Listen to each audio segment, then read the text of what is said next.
বাংলাদেশ জামায়াতে ইসলামীর আমির ডাক্তার শফিকুর রহমান বলেছেন, সিলেট সম্প্রীতির নগরী, কিন্তু বিগত ১৫ বছরে আমাদের সেই সংস্কৃতি অনেকটাই হারিয়ে গিয়েছিল। এখন বর্তমান পরিবর্তিত পরিস্থিতি, আমরা বিগত দিনের সেই অবস্থায় নেই। তাই আমাদের সিলেটের সামাজিক ও সাংস্কৃতিক সৌহার্দ্য আবার ফিরিয়ে আনতে হবে। সম্প্রীতিই হতে পারে সিলেটের উন্নয়নের ভিত্তি। সিলেটের সামাজিক, সাংস্কৃতিক ও রাজনৈতিক ঐক্য এবং ঐতিহ্য অনেক শক্তিশালী।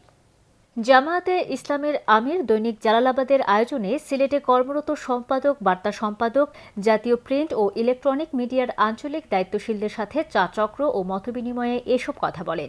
জালালাবাদ সম্পাদক ও সিলেট প্রেস ক্লাবের সাবেক সভাপতি মুক্তাবিসুন নূরের সভাপতিত্বে সভায় আমিরে জামায়াত উপস্থিত সাংবাদিকদের পরামর্শ নেন এবং বিভিন্ন প্রশ্নের উত্তর দেন।